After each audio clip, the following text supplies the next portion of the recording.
Hey guys, what's going on? This is Pantsar Dragon, and today we're doing a rundown at the patch 5.6 notes, giving you my insight, what I think is going to change, what might happen to meta, analyzing some things, yada yada. For you guys to get into my head, I think this will be a good analogy, so hope you guys enjoy the show.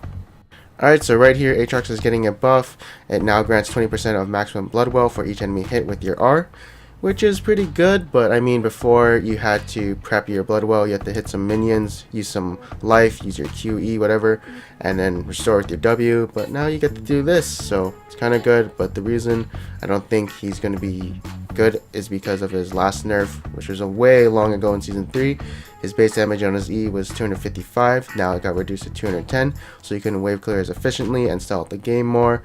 And also, his passive did get nerfed from 50% attack speed to 30%, but it did scale with level up to 55% at max level, so that's the reason why I don't think he's good. They have to add something more than this. This is only good for team fighting and 2v2s in the top lane, and maybe by then if he's a top laner, he probably has maximum blood well already, so whatever. With this change, it does kind of help just a little bit, but not by that much. Alright, so Amumu is getting a bug fix, but I don't think that really matters. And the next up, we'll be talking about Annie. Annie is getting a nerf on her Tibbers Sunfire Cape damage. It's going from 35 to 20 at level 6, 30, and then 40, which is a buff at level 16, but 5 damage more at late game. I don't think it's that big of a deal. And this is directed more towards support Annie because she relies more on base damage. People are running Righteous Glory for those really hard initiations. Mid Annie still has AP ratios for that Sunfire, so I don't think it matters that much. Of course, it is still a nerf, but she can catch up in levels and finally make it what it used to be at level 11, just a tiny bit off a little. But definitely for support Annie, this hurts her more because in the bot lane, I think those could be extended trades. So Tibbers would latch onto someone and kind of try and stick to them, making use of that Sunfire. So yeah, maybe mid Annie gets bursted out, Tibbers dies earlier, but support Annie, I think she lives a long time, and because of she builds tanky, so this is definitely a hurt to support Annie, and you'll probably see less of her in competitive play because of this change. Alright, so next up we'll be talking about Bard, and right here Bard is getting a buff, but it's kind of a small buff. As you can see, instead of doing 215 damage, he does 240 with his Q, and his magical journey is being reduced from 26 to 20. The only reason you're looking at these two numbers is because you max it out last, and these two buffs are really small. I think he needs more. His win rate is like 30% or something like that. It's really low, so it is an overall buff, but I don't think this buff will make him a good champion. Maybe he's good in competitive play, no one's used him yet, but right now I just don't think he's that great for solo queue. Alright, so next up we'll be talking about Cassiopeia, and basically what's happening is they're changing the Dragon buff and Rabadon's death cap and how it interacts with Cassiopeia's passive. So it's going to be 12% less bonus ability power at late game. So I'm thinking maybe like 5 items or 6 items, which is pretty hard to get. So I don't think it matters that much. It is 12% less, and even then, if it is 12% less bonus ability power, I still probably have like 900 or something like that. And I remember playing Cassiopeia with full build. It's really fun. You have Archangel Staff to give you that shields or Seraph's Embrace. You also have Zhonya's, so that's a lot of armor. And I just feel like she's still going to be super strong late game. It doesn't hurt early game and mid game, so that's pretty good. So she's still going to be strong. This doesn't mean that much, and yeah, that's about it. Alright, so right here Elise is getting an overall buff. Her human form is being decreased by 5 movement speed, but her spider form is being increased by 10, which is a lot in my opinion. That means she can be more mobile around the map. She's gonna put down her early game pressure a lot more, and yeah, just having more gank pressure and stuff. Her missile speed does get increased, so that means the enemy has less time to react to the cocoon shooting at him. And I want to be talking about her current state. Right now, with the Cinder Hulk coming, it's kind of weird for her since she's not really a health stacking jungler, and she'll be outclassed definitely by all the tanks. But of course, since there's a lot more tanks in this game right now, her Q does maximum or like current health damage and then missing health damage, so that could be an interesting factor. Maybe she might come back with this change. I'm definitely not sure, But I mean, right here, this is a big buff, and I definitely want to be using her. And I'll probably build Cinderhulk on her just because AP is kind of weird, makes you feel squishy, and Cinderhulk kind of helps with your clears a bit. But I'm going to try both. I want to see what's better. I feel like Cinderhulk would be better, but that's my opinion. And yeah, I think a lot more people are going to definitely be using her more. Alright, so next up we'll be talking about Evelynn, and right here her stealth is getting a late game buff, as you can see, and her W is getting a change. For me, in my opinion, I think it's a late game nerf, but it is an early game buff, and I'll be explaining why. So, spell hits now lower Dark Frenzy's cooldown by 1 second. So that means I think if you press Q or E on, say, a minion or a jungle creep, you can get more lower cooldown on your W, so you can just spam it in the jungle and get those faster clears. But now I'll be explaining why this is a late game nerf. So flat movement speed is 20 at max level, which is at level 18, and the thing is, in team fights you'll be already getting champion kills and assists to refresh Dark Frenzy's cooldown, so why do you need to load a cooldown of a 15-second thing that's probably not going to activate in a team fight more than once?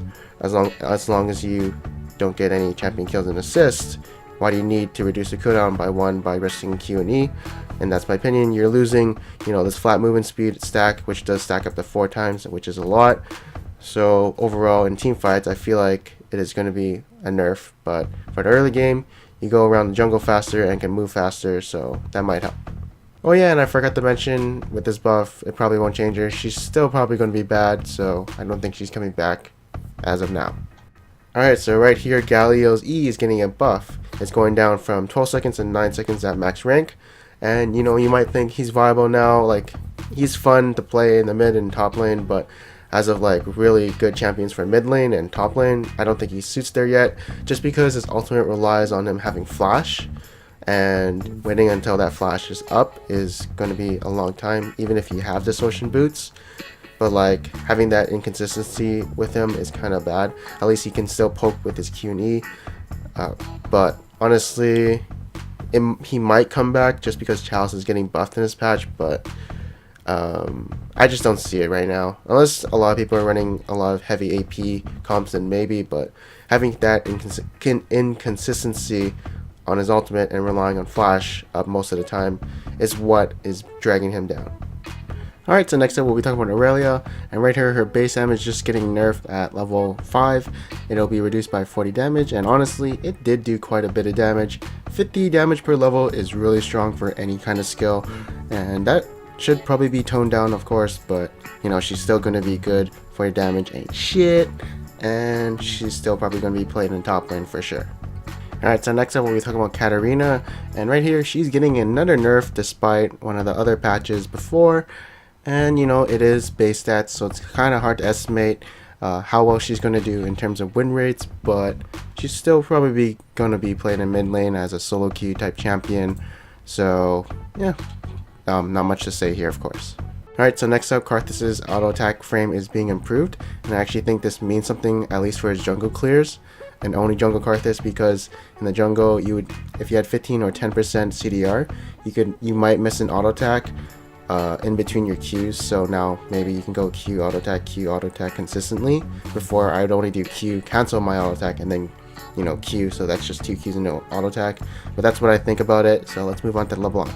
Alright, so right here LeBlanc's AP ratios on her R is getting nerfed just a tiny bit. For Q and E, the AP ratio of the full combo is reduced by 0.1, or Mimic Distortion is reduced by 0.075, so it's not that big.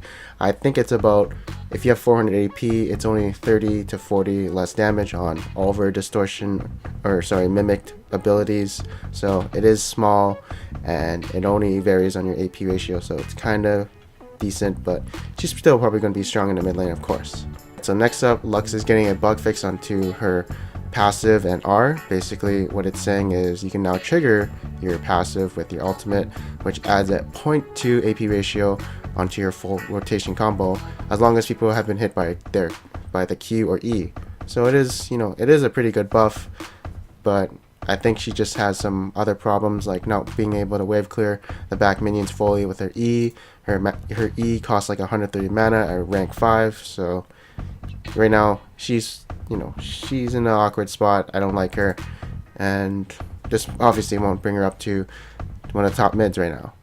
Alright, so next up we're talking about Nocturne, and right here his cooldown on his ultimate at level 6 is being reduced by 30 seconds, and at level 11 it's going to be 15 seconds. So they're trying to emphasize his early game a bit more and making him, gank more.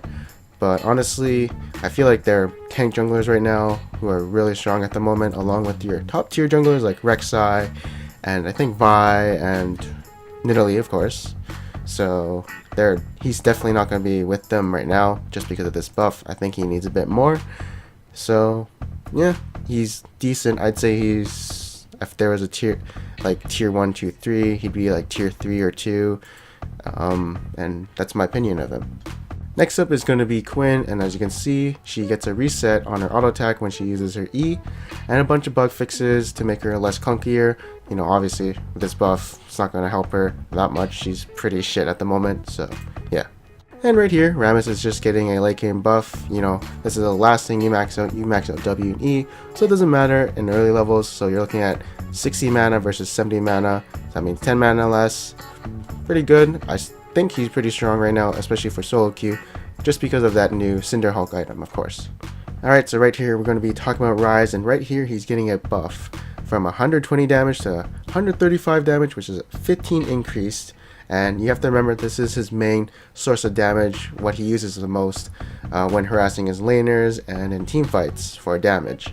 And the reason people stopped playing him was because it used to be at 160, which is incredible. So that means when he got levels, he was still very useful because he did a lot of damage. And since it's not, 160, I feel like some people do still play him right now. Like there's some players, I've seen them, not like high yellow, but back when I was like Diamond 5, I seen that. And so this helps them, but honestly, I think he needs more than just 15 more damage. Alright, so next up we're going to be talking about Sejuani a bit, and her W and R are getting a nerf. As you can see, 12% to 10%, since this is what you max out first, so that's 2% less damage, kind of like the Maokai nerf on his W. And then her slow on her R, if you don't hit the stun and it kind of hits him a bit, this is what you're going to get, is 30%. But the reason I don't think these nerfs are that big is because she still scales with health, so that means the more she builds health, the more damage she does with her swinging that flail thing. And the slow, well, if you do land the slow, you still can permafrost people, which is about like 60% slow. So this doesn't hurt her. I feel like she's still going to be number 1 for the jungle, and she's still going to have like a super high win rate, and of course just be dominant and good in the mid, late, and early game. Alright, so right here, Singe is getting a buff on his E, at least for when he's hitting tanks and like bruisers, because they have the most hit point. On squishies in the late game, since they only have 1900 health, it is a small damage nerf. It's only like 18 off, but it's not even that big, so it doesn't matter at that point. So yeah, he can just fling big tanks and damage them now, but it's kind of a lousy change, I feel, because a lot of champions you see right now, Sejuani, Sion, Maokai, all have this damage, maximum health damage for some reason. I'm not sure why, but it is an overall buff for those Singe mains who like Inverted Composer, Searches. Actually, I don't think Searches plays it anymore.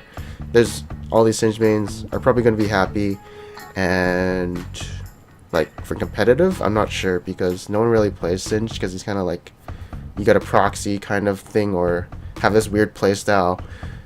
So it could be countered or something like that, but he's Singed, so I don't play him. I don't have a good opinion of him. Alright, so right here, Jungle Sion and top lane Sion are both getting a nerf. For instance, his Q isn't going to be doing that much damage as it did before to monsters, even though they did buff the AD ratio just a tiny bit. So I'm kind of confused why they don't just lower that AD ratio again. And as for top lane, this is what the damage looks like now. As you can see, instead of 315, it's now going to do 273 when you do knock that minion into the enemy. So it is only 40 less damage. And right here at level 1, it's only 10 less damage. Then when you put 2 points, 20 less damage. So it is a nerfed, but It just kind of hits his laning phase, and he is pretty good in the laning phase, of course, but even if he gets dominated or gets ahead in the laning phase, he's just a super ultra CC tank who's really tanky, hard to kill, and brings a lot of CC in team fights, so he's still going to be really good, especially for competitive and solo queue. It might take him down as a top laner, you know, from rank 1 to 2, but honestly, he'll probably be number 1 for sure in my books. Alright, so Twitch right here is getting a really small buff. So from levels 1 to 3, he used to do 1 damage per stack, but now from levels 1 to 3, and of course 4, he'll be doing 2 damage, which can add up to 12 damage per second. True damage, of course. But what he really needs, I think, is to revert that AD, the base nerf they did on his AD a while back to where it was, and I think he'll be a fine champion if they just did that. I think the stealth nerf was good, because it was really annoying to try and gank him because he would just stealth. So if they just revert that AD nerf, and I think he'll be good. I think. I'm not sure. Alright, so next we're going to be talking about Veigar, and right here, his Q is getting a range buff, his passive is getting more mana regen, and now enemies cannot dash through his wall, so you're going to be basically caging up people, except for people like Ezreal who can just teleport out, Kassadin, etc. You can still lock them up, and honestly, I will say I saw one support Veigar. It was pretty decent before this patch, so maybe with this patch he'll be viable as a support again, like Lemon Nation played him one time. I mean, it's not instant anymore, but it can still lock people down, so it's interesting to see, of course, but I don't think mid Veigar is that great, since they nerfed the AP ratios, the instant stun, and yeah, it kind of sucks. Alright, so right here, Vel'Koz can finally take Thresher's Lantern without cancelling his ultimate.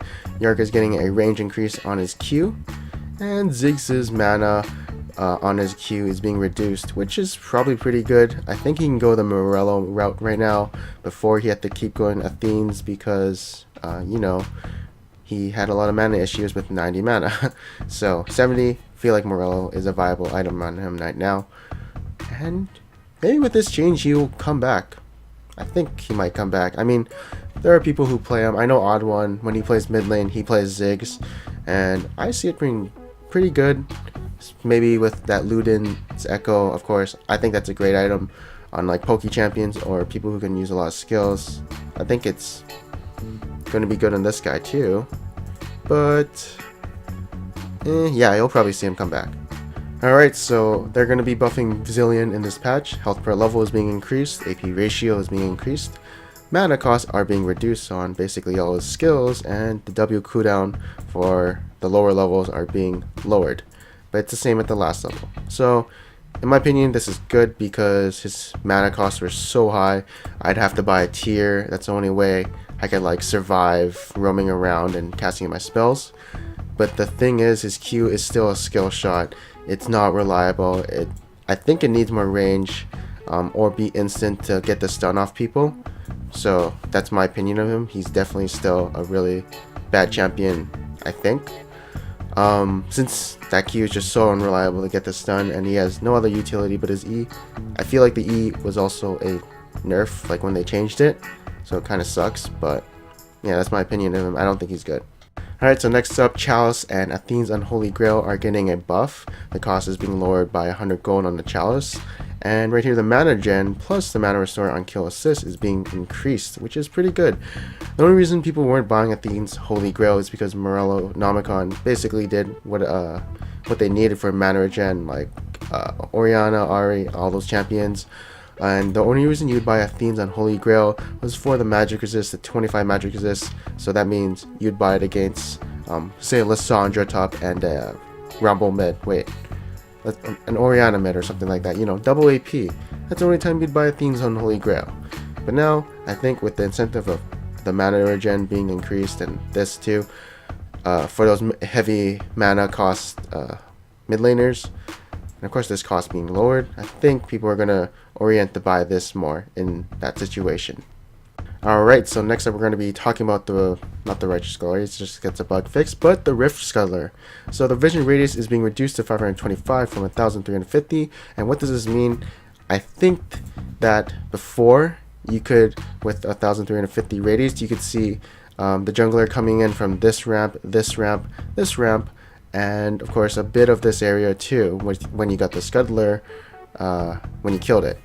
But right now, they reduced the vision so much that you'll probably be having vision of just the Baron Pit, like who's going to be entering it, and of course getting that movement speed buff still. So when you did kill that Scuttle Crab, it would protect your top lane and mid lane from any kind of ganks. But now, you're just going to be probably protecting the Baron and Dragon, of course. And I think people will still prioritize it because it does give you a movement speed buff and 80 gold if you have the second tier jungle item, so it's really worth it. But definitely it'll emphasize people getting more wards, I guess. Next up, we're going to be talking about jungle XP. So right here, they want to make junglers in between solo laners and duo laners. That's why they're increasing the XP just a tiny bit, but they don't want to overdo it and make like super carry junglers who get past solo laners, so it's only going to be minimal for now. And yeah, it does help. We can carry more as junglers, so this is a good thing. And I'm happy, because we can carry, hopefully. Overall, it is a buff for us. And that is it for today. A bunch of these changes are just for other things and some bug fixes and stuff. I don't really care. So hopefully you guys enjoyed my insight, what I offered to give, all these patch rundown stuff, blah blah blah, analyzing things, what I think is going to go happen. And yeah, I am Panzer Dragon, and I'll see you guys next time.